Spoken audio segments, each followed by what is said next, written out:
that I think the speakers for this session have been fantastic, and I want to compliment those that have discussed fraud. What I'm going to do in my presentation is I'm going to talk about fraud, of course, and how to identify it, but more importantly, I'm going to show you actual crimes committed. Now, while I was doing television for Oprah, she asked me to go in the streets of Chicago and actually perpetrate crimes while the cameras were rolling, give the would-be victims their money back. But we actually committed the crimes. What you're going to see are not reenactments. You're actually seeing people falling for a would-be scam. I went around to prisons throughout North America, interviewed con artists, found out how they plied their trade, and then I actually went in the streets of Chicago and I did it to see if it was going to work. The first one you're going to see deals with an auditor, a pretend auditor, who walks into a pharmacy that has 7 cash registers with a pretend drawer and $100 in starter money, and we'll see what happens. But just so you know, we put a camera in the middle of the aisle before I walked in the door, and everybody was told by management that this camera was just to produce a commercial. So after about a half hour, nobody was suspicious that it was standing there. And now I'm walking in and I'm pretending to be, yes, one of you, an auditor, and let's see what happens.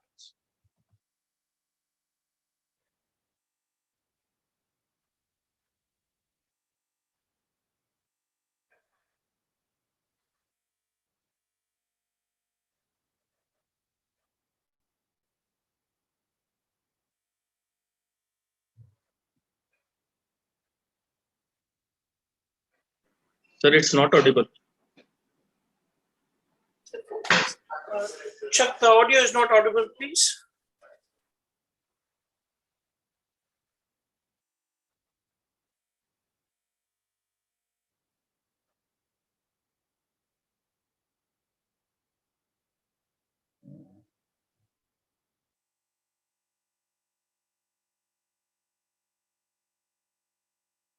We continue to have a small technical glitch.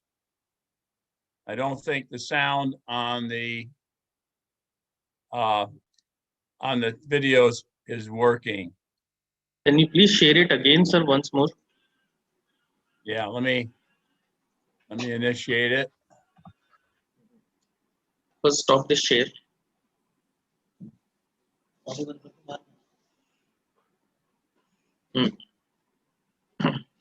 There we go.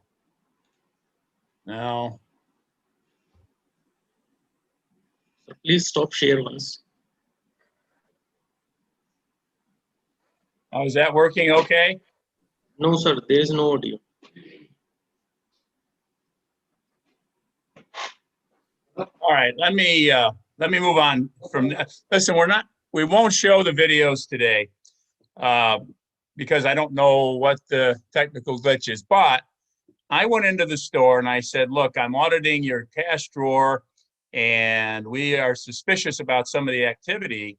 And the employees, one after the other, handed me their drawers with their cash, their checks, all the money in the drawer. And I handed them a drawer with just $100 in starter money. And then I had them carry it out to the car. So I ended up with all of the cash register drawers in the car by simply saying that I was an auditor. Now, how could that have been avoided? Training. Training is so essential when it comes to fraud prevention. I can't even begin to tell you, because most of the things that you'll see when I have done these scams was I pretended to be somebody that I was not, and nobody questioned my credentials. So it was clearly a lack of training. 3 of the most common high-tech business frauds today, and there are many, of course, and I'll talk about a few of them in just a minute, but proliferation of phishing scams is a huge problem.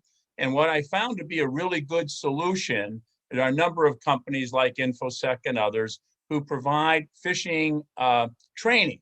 So they'll present a number of phishing attempts to their employees and then test them to see if they fall for them or if they know what the warning signs are, and then don't fall for them. So that might be a good solution for companies to provide phishing training. Phony purchases, for example, IT staff personnel might accept kickbacks and then generate false invoices for merchandise never received. IT staff, it's extremely important that there's criminal background checks and that and periodic reviews and external audits from time to time. Because you can have the best systems in the world, you can have 18-digit passwords that Mr. Cutler was talking about yesterday. But if you have somebody in the IT department that's bypassing those controls, it's not going to do you a lot of good. And you want to control your vulnerability. Internal controls such as passwords and data validity checks, they can be overridden. And once overridden, the scammer can send large sums of money and proprietary information wherever they want. So you have to, controlling your vulnerability is a high priority for most companies, and then of course for the auditors. All right, we're going to talk about high-tech versus low-tech vulnerability. Now, I know that you've heard throughout this conference about problem passwords and phishing and network segmentation, defenseless data, and all these other issues that you have to be concerned about in cybercrime. But today I'm going to talk about untrained personnel, unsupervised personnel, open door opportunities.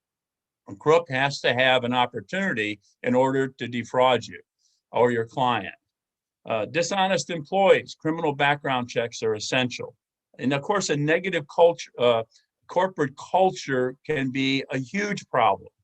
A culture where no one is respected, where the rules are unreasonable, where people are criticized for everything they do, and oftentimes in front of groups of people. Negative corporate culture can create a culture where people want retribution, and how do they get it? By stealing from their employer. No effective ethics committee. I find over and over again in talking to large corporations around the world that they lack an ethics committee and a policy. So writing a policy and having an ethics committee and having people from all the various departments on that committee is extremely important. And I'll talk about that a little bit more in just a minute. Unwritten or outdated policies need to be corrected and updated, and policies not communicated are having no policies at all. So you have to make sure every new employee gets it, reads it, signs that they've read it, and that every now and then people are refreshed with updates to those policies.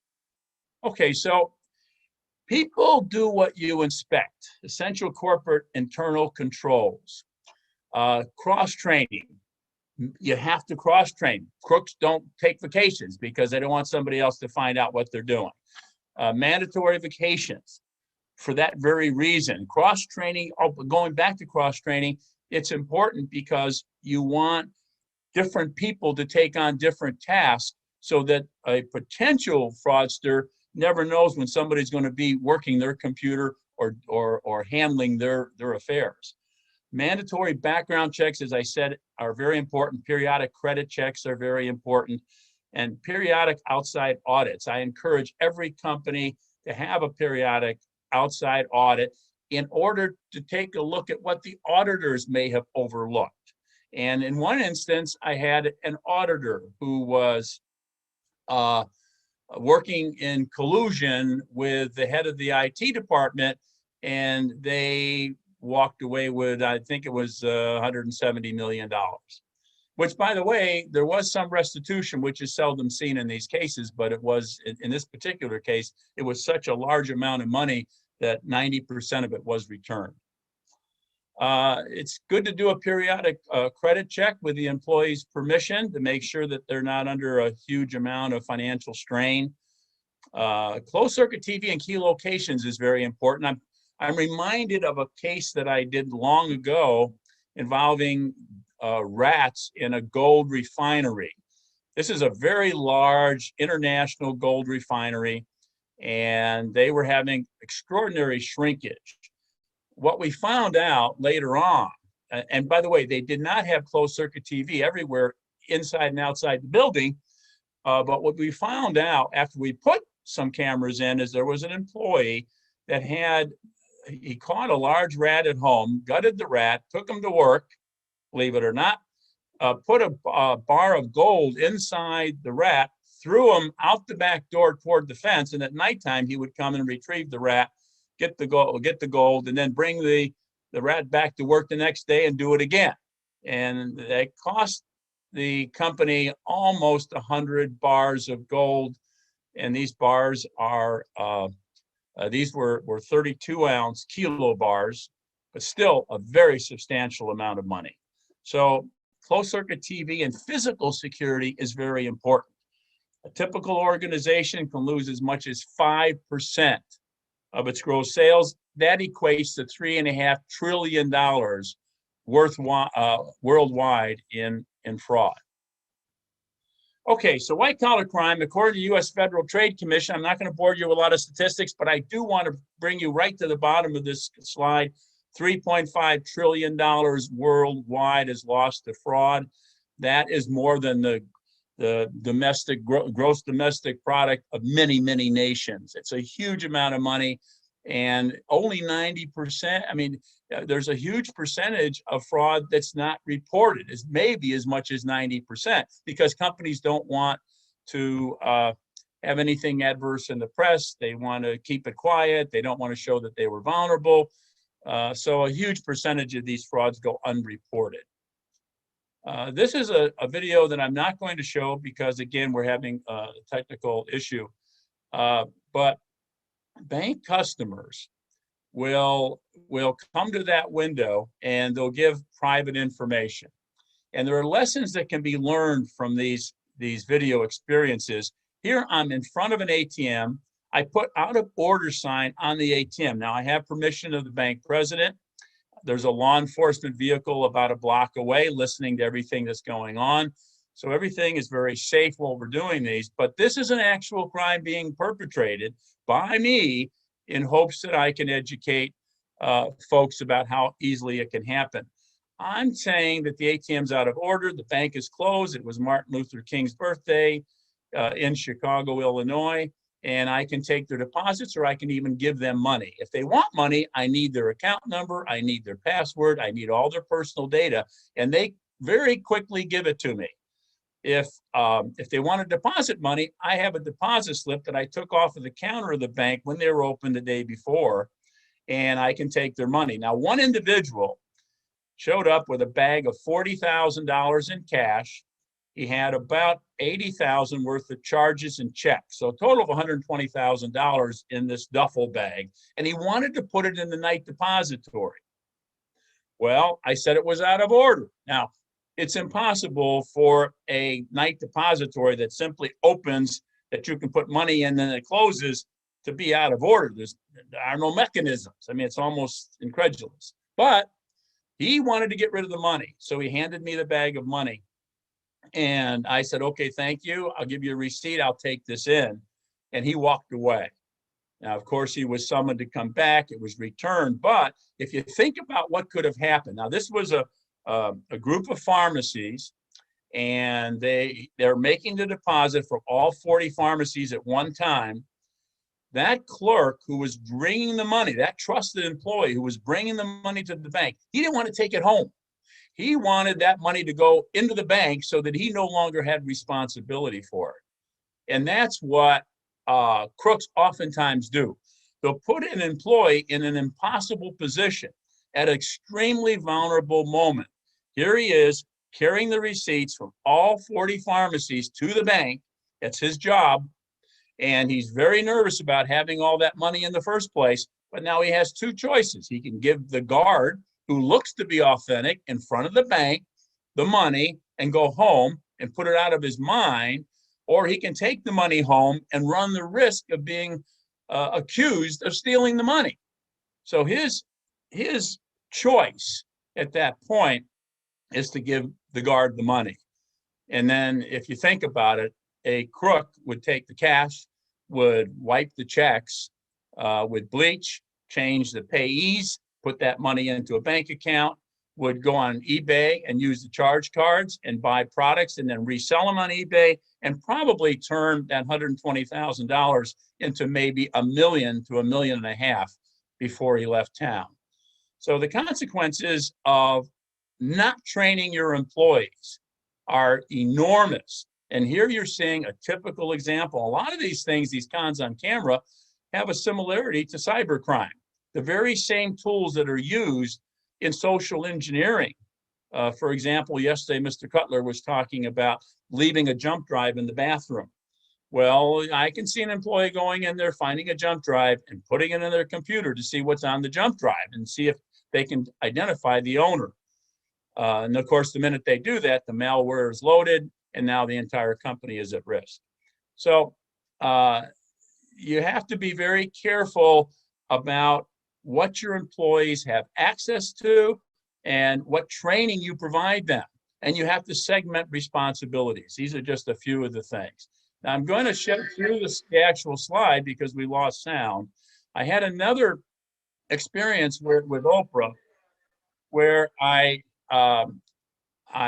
went and I was sitting in front of a bank with a suit on, and I said I was with the Federal Deposit Insurance Corporation, and would they please go in and withdraw money for me? Which, of course, they eagerly were willing to do. I asked 4 people to do this, and 3 out of the 4 said yes, and the other one said, well, I don't really have the time to do it. But all 4 of them were amenable to doing what I asked them to do. Now, what was it I was asking them to do? I wanted them to go in and help me catch a crooked teller. We thought she might be skimming money. So would you go in, withdraw money from the account, and then bring it out to me, but don't touch the edges of the bill, I said. And in other words, I'm trying to make it look as legitimate as I can. They go in, withdraw money, they bring it out, they put it in a plastic bag, I thank them, give them a receipt, and they leave. Now, of course, we catch them, we give them the money back. But in real life, imagine the consequence of getting somebody to defraud the bank personnel because they were defrauded in the first place. So now they're co-conspirators, unwilling co-conspirators. Crooks will oftentimes do that, especially when it comes to the internet. Now, let's just talk about people who commit crimes. First of all, they have a motive. I need the money. I have to have the money. I have a drinking problem. I have a gambling problem. I don't know what it is, but they have a motive. Then they have to have a rationalization. Okay, so their motive is they desperately need the money.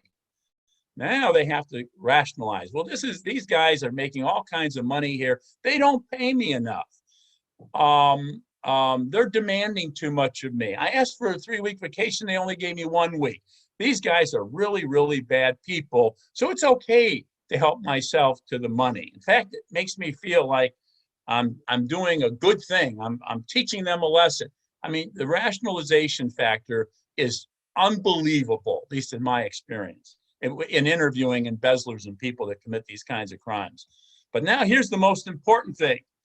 They need the opportunity. You can have a motive and you can rationalize why you want to steal money, but if you don't have an opportunity, you can't take the money. So opportunity, closing the opportunity is really where we come in. We set up controls. We set up all kinds of firewalls throughout the organization. We train people. We cross-train. We do everything in our power. We even trained a receptionist, for example. I remember one time where I pretended to be a janitor, owner of a very large computer company, said, Chuck, I think we're safe. We have excellent training. I don't think you can do anything that would be dangerous to us in terms of fraud. And I said, well, I'd be happy to come in and give it a try. And I walked in with a janitor's outfit, and I had a 35-gallon barrel that a janitor might have to put trash in. And I had a mop and a broom. But what nobody knew was I had a camera in the broom. It's a big, large industrial broom. And I went right past the receptionist. I said, I'm here to do the cleaning. Okay, thank you. And I go from room to room. Many of the computers had been left on. They were having some sort of a management meeting, and people left their offices without turning their computers off. So I could have put my jump drive in any one of those computers, downloaded all the corporate information. And I'm talking about the accounting department, the HR department, and the IT department. So I had almost complete access to everything in that organization. Went through the cafeteria. I threw the coffee maker in my garbage, my 35-gallon garbage container. And I just helped myself as I went throughout the entire organization. And then I walked out and I passed the receptionist. And I said, thank you very much for your time. I really appreciate it. We'll see you tomorrow. And I'm on my way. Now, how easily could that happen in your organization? Is the receptionist, are the employees trained to turn their computers off, to lock their doors when they leave their offices, especially in sensitive areas like IT and HR and accounting? So again, I want to emphasize the importance of training, and for auditors, when you're doing a complete audit, to look for the availability of training for employees, look at their policies, look at what they're doing in terms of having an ethics committee and how often do they meet. Having an ethics committee that meets once a year isn't going to do you a whole lot of good. Okay, employee conspiracies. I'm reminded, you see bribery, the fourth item down. I'm reminded when I was working with a company in Portland, Oregon, and it was a briber. It was somebody who was bribing the owner of the company to keep him on the payroll, but he wasn't going to work. And what happened was he was a consultant who came in, was doing some accounting and some auditing, and he found out that this company wasn't paying state taxes in states outside Oregon. And that, of course, is a crime, has heavy penalties, and he uncovered that. And then he immediately went to the president of the company and said, look, I want you to put me on the payroll for $150,000 a year. I'm not going to say anything about what I've uncovered here. And you know, this is going to be our arrangement. So he actually tried to get the owner to give him $150,000 a year for doing nothing, because he was able to uncover an activity that was questionable. So employee conspiracies. This was a consultant who wanted to become an employee. But conflict of interest, I see that frequently. They're trying to give their brother-in-law business, and maybe they're allowing their brother-in-law more money for a product than what's called for. An auditor might pick that up, because if they're buying a widget for $10 and all of a sudden they're paying $100 for the same widget, that raises its head, and the auditor might just be able to chop it off. Excuse me. Asset theft is, of course, a huge problem. Walking out with assets or transferring them via with their computer systems. Hiring employee conspiracies. I know a branch manager in one large international organization who was reporting the hiring of people. And of course, all the people that he reported were friends of his, neighbors, and relatives. And so the company was sending checks to all these folks, and not one of them actually ever showed up for work. So you want to always verify that the people on the payroll that are being paid actually do exist. Embezzlement, of course, is always a problem, and that's the big one that we're all looking for when we go through the books. Make sure that money's not being skimmed off the top, and I'll talk in a moment about handling cash transactions. Contract schemes, they're very prevalent, and now that folks are working outside of their homes. I even know one company where the purchasing department is operating remotely. And in one instance, this particular purchasing agent was working with a brother-in-law who was providing concrete for construction sites and double charging for the concrete, and he was authorizing it. So contract schemes are a huge potential problem. Falsifying financial documents, going back to Enron, which was just mentioned a moment ago. There are a number of well-known cases of falsifying financial documents in order to induce investors into the company in order to show sales that don't exist. There was one young man in Los Angeles, California, many years ago, who was he was a carpet cleaning company, and Easy Best, I don't remember exact name, but anyway, I remember that he was reporting millions of dollars in government contracts, and he had government contracts to show that he had these millions of dollars in government contracts, and supposedly he had hundreds, almost 1,000 employees out cleaning all this carpet. Well, the contracts didn't exist. He manufactured them. He got the legal logos for the General Services Administration, who places those contracts.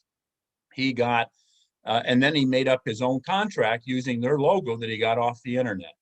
So falsifying financial documents is very, very common and something that every auditor has to be aware of and look for. All right, employee conspiracies. These are the big issues for auditors to look for. And oftentimes they can't be found, and then the perpetrators are happy about that.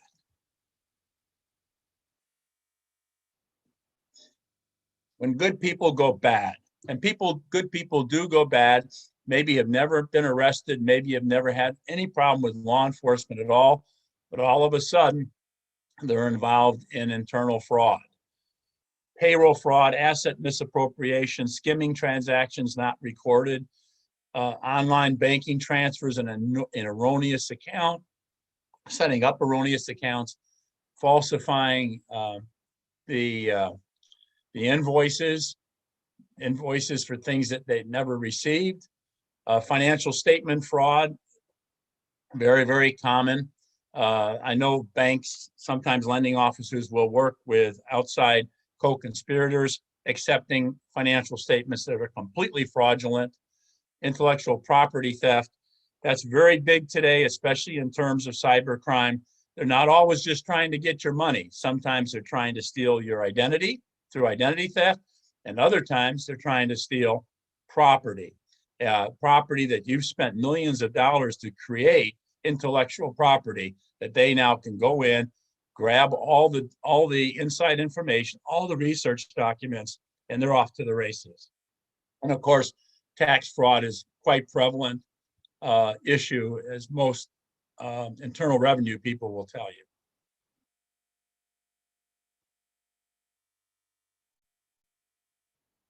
Okay, internal controls, dividing responsibilities.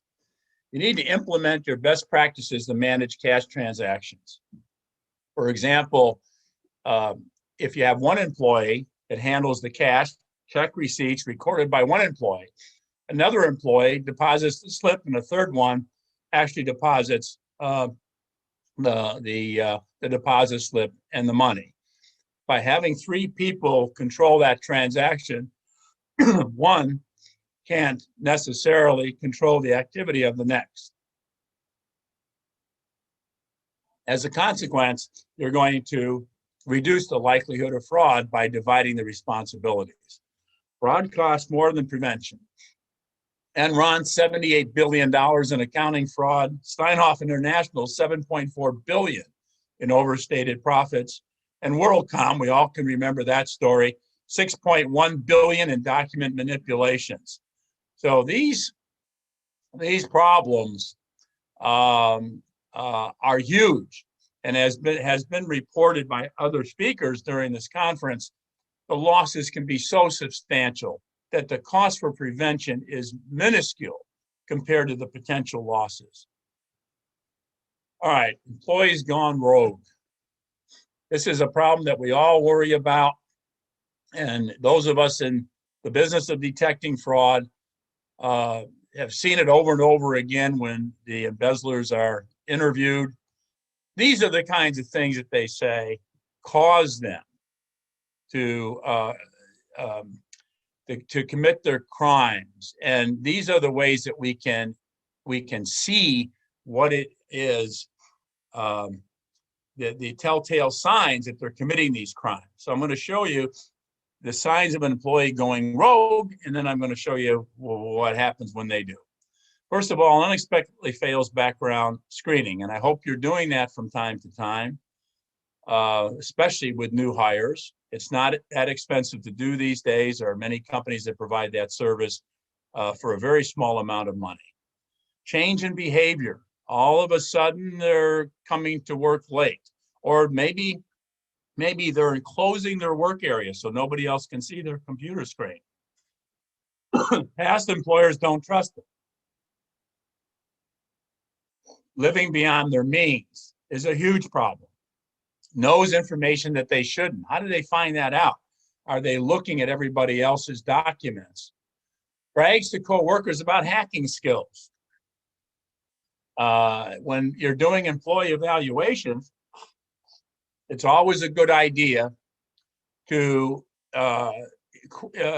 inquire about their fellow workers and what's going on. And it's always a good idea to have a third-party service that employees can anonymously go to and report suspicious behavior. Switches computer screens quickly when approached. That's always a telltale sign, or often a telltale sign. It may just be that they're viewing porn on business time, or they're doing something else that's illegal on business time. But when they switch their computer screen instantly, the minute you walk by, that's a high likelihood that something suspicious is going on. Works late and on the weekend, yet refuses to take vacations. Always telltale signs. Leaves the company disgruntled. I tell employers, when you're going to let somebody go, make absolutely certain that you get their key to their office, the key to the employee car. You do it at 5 o'clock on a Friday night so they can't upset the work environment and other co-workers, and you won't embarrass them when they leave the company. They're not going to have people watching them walk out the door. So it's often a good idea to terminate people on Fridays. The most important thing, and many employers forget, get their password. Take their password out of the system. I can't tell you how many times I've been involved with law enforcement interviewing somebody who has embezzled from their employer because after they were terminated, they still had their password and they were able to go in and do all kinds of terrible things to their employer in retribution. So make sure you change that password, cancel the one that they have, and do that before they leave the building. Okay. A recent global survey found a roughly even split between frauds committed by internal and external players, 40% each. So what you have to look out for internally, externally, you have to spend almost the same amount of time and energy because you're being attacked both internally and externally. Okay, let's take a look at I want to show you one challenge. Could I steal the chief of police's identity? I went to the chief of police in a small town in Oregon, and I said, Chief Brent Collier, I want to steal your identity for a national television show. Well, Chief Brent Collier gave me permission to steal his identity, but he warned me. He said, Chuck, you're not going to be able to do it because my credit reports are red flagged. My address is not shown anywhere, my home address. I'm already pretty protected. You probably want to try somebody else. And I said, no, if I can figure out how to steal the chief of police's identity, I can probably steal anybody's identity. So I went through his garbage without him knowing it the next morning. The way I found out where he lived is I followed him home. And then I went through his garbage, and there was a deposit slip, not a check, but just a bank deposit slip. And there was a bill from Blue Cross Blue Shield. Now, this was a few years ago, and the Social Security number was on the medical documents. The deposit slip had all of his bank code information. So what I did is I went to the DMV and I took those two pieces of documentation, said I lost my wallet. I need a new driver's license. The Department of Motor Vehicles gave me a license with my picture, but his name and address. I was issued a new driver's license with his identity, but my photograph. I then went to a check printing place. I showed him my driver's license and I said, I want checks printed. They took that deposit slip and they printed 500 checks for about $40. I now had checks. I had identity. He had a local bank that issued a credit card.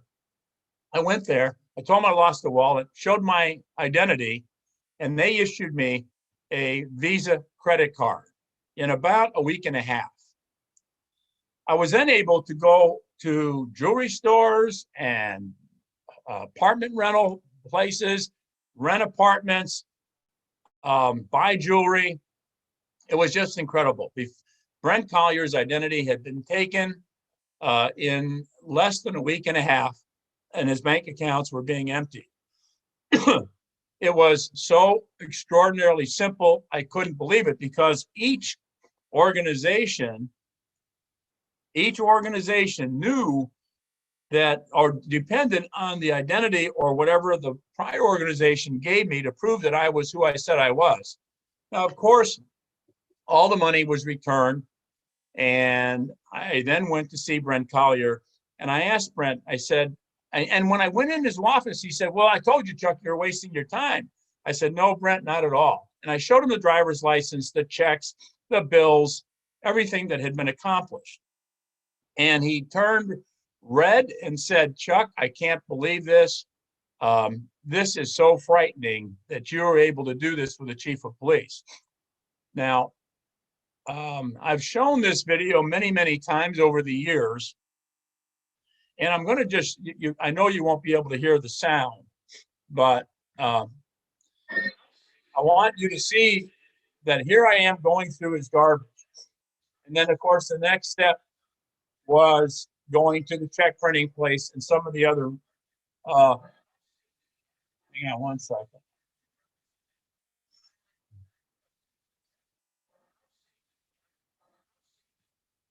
Okay, sorry about that. And we're having some technical glitches today. Anyway, it is simple. It is easy to steal people's identity, and you have to know that. Because you know that, you have to make it a point to verify that the person in front of you is who they say they are. You really have to do background checks. You really have to verify the identification that they show you when they're being hired. People can change their identity so easily today. It's just unbelievable. So that particular clip, I think, dramatizes the need to do these background checks. Now, interviews with identity thieves. This is an identity thief that I interviewed for almost a day. She was sent to state penitentiary for a year and a half. She worked for a taxi company, and she stole their clients' identities.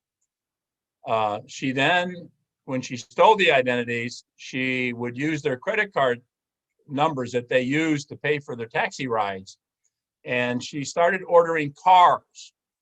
She was so good at using these identities. She was at one point making $50,000 US a day, every day. Now, she wasn't particularly astute. She'd never committed any other crimes before this. She was a young mom. She had 2 children. But because they weren't doing internal audits, nobody was looking at what was going on. They didn't have controls in place. So she was able to perpetrate this fraud for almost 4 months before she was caught. And when she was caught, there was a significant amount of cash in her bank account. When she After she went to jail, she got out. She changed her identity and she was hired by a bank. And she was then sitting in a bank dealing and having access to thousands of bank records. So yeah, she's not a cyber criminal, pretty low tech, but because the bank was not able to verify, now they required fingerprints, excuse me, but they took 2 weeks for the fingerprint results to come back, and they were anxious to fill up opening. So they put her in that job without waiting for the fingerprints to come back. So sometimes time is pretty important. You've got to be patient, and I don't care what the needs are. You just can't get ahead of yourself and hire folks without really knowing who they are. All right, let's talk about the ethics committee. And by the way, I apologize for my allergies. I'm in North Carolina, and it's that time of year, and there's pollen everywhere.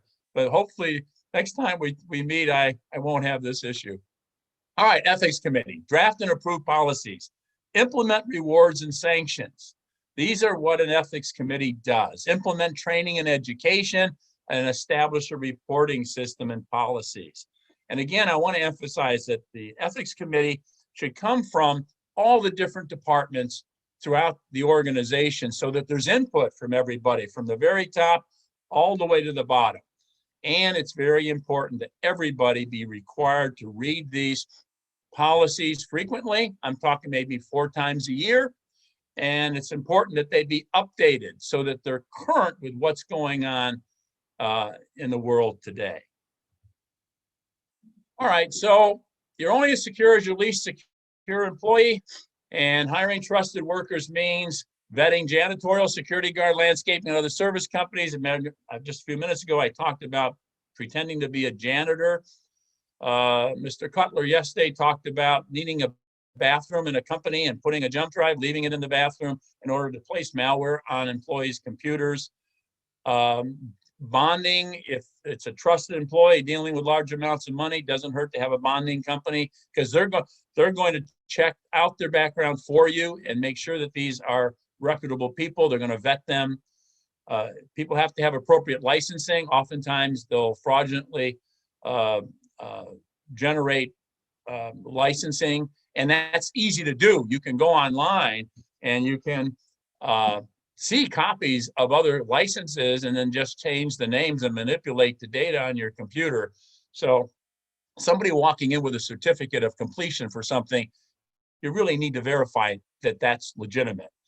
Checking past clients of that particular individual or that subcontractor, making sure that they're not reporting theft. I know there was one security guard company, very large, well-known, I'm not mentioning names, but they had guards that were actually stealing televisions from hospitals at 3 and 4 in the morning.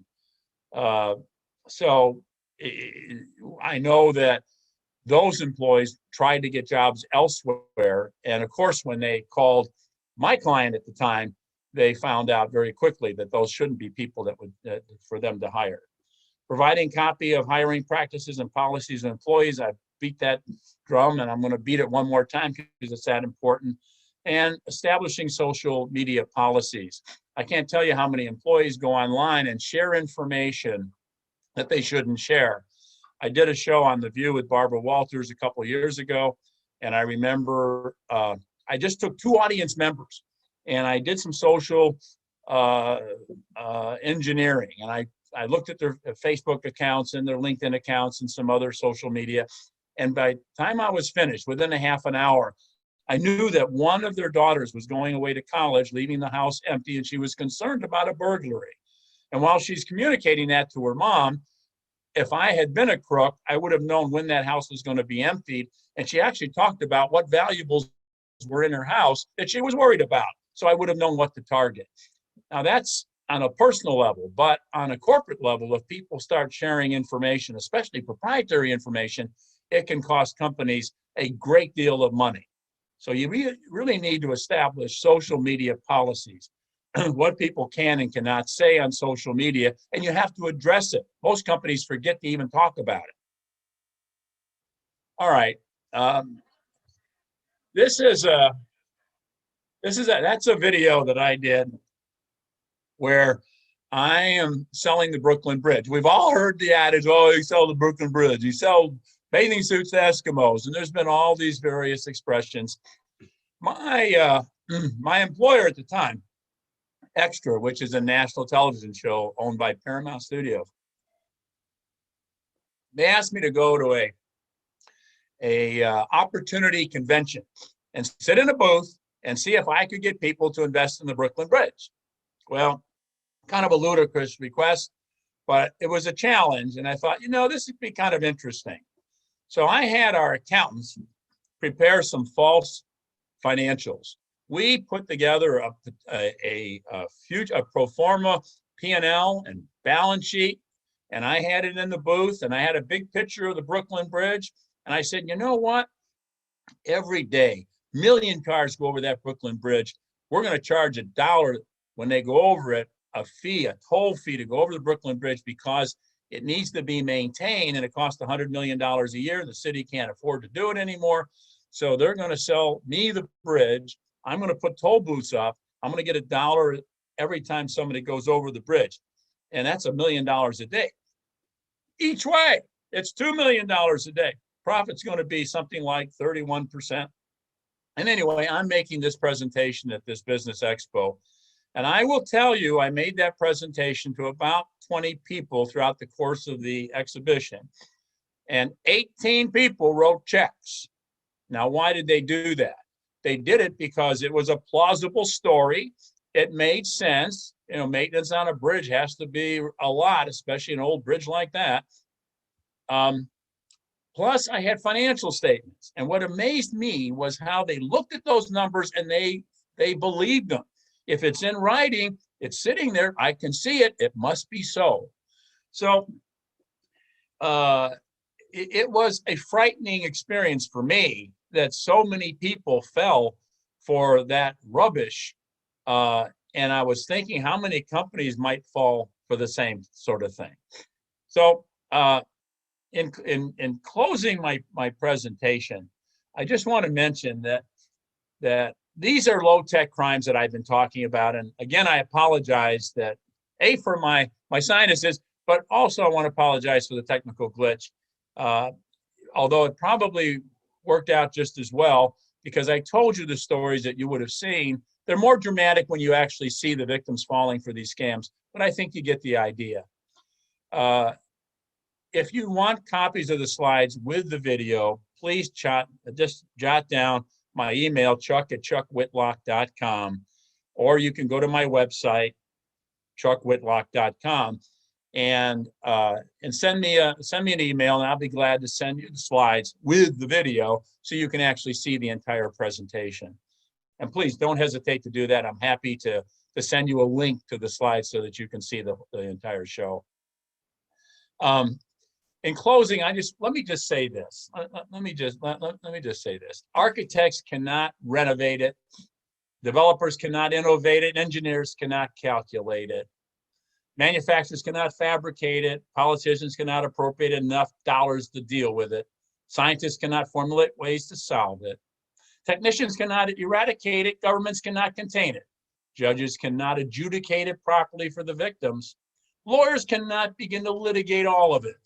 But you can reduce fraud in your organizations by adequate training and by being aware of all these low-tech vulnerabilities. Thanks a lot for your time today, folks. And I'll be glad to take questions.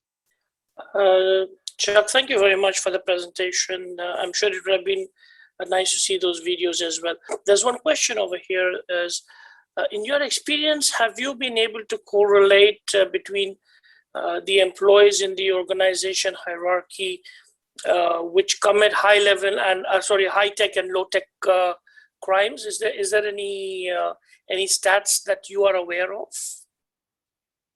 Yeah, actually there are. And let me say that for low tech crimes, it's generally people on the lower hierarchy in an organization. I have found janitors who are selling documents. I remember one janitor in a hospital grabbing medical records out of file cabinets and selling them. And I remember a bookkeeper in an accounting department selling credit cards for $50 each. So normally the low-tech crimes are people not in management positions, at least high management positions. I would say probably 70% of the low-tech crimes are perpetrated by the workforce, not necessarily management. But now, having said that, when management gets involved in low-tech crimes, when management, for example, let's say I'm a vice president of sales, and I shouldn't have access to the accounting. I should only have access to sales records, marketing records. But if I haven't been segmented and I now have access to that, to the accounting, I might be able to perpetrate a low-tech crime by simply gaining access to the financial information and setting up phony vendors. And then collusion between two levels is not uncommon. For example, upper management works in concert with the shipping department. So now you have somebody in the purchasing department or the accounting or IT department who are working in concert with somebody in shipping or receiving or quality control. And between the two of them, they're colluding. So they're showing a much higher receipt of goods that justifies an invoice for a much higher amount of money. Thank you very much, Chuck. That's about the only question that we had as well. I'll hand it over back to Ms. Samia for conclusions. Thank you. Thank you, Mr. Chuck, for such a good presentation, concentrating on the 3 lines of the most common high-tech business frauds. Thank you very much. Looking forward to other opportunities to work with you again. Thank you very much. Ladies and gentlemen, thank you for attending the second 3D virtual conference. Our thanks and appreciation are extended to Her Excellency Sarah bint Yusuf Al-Amiri, Minister of State for Advanced Technology, for her patronage and inauguration speech. Thanks to our valued sponsors. Thanks to the dear speakers. Thanks to all of you for taking the time of your busy schedules and attending the conference. We hope that you have benefited from the sessions and there are tips for you to consider for improvement. Please respond to the general and the specific feedback surveys. Looking forward to welcoming you at the next conference. Stay tuned and goodbye.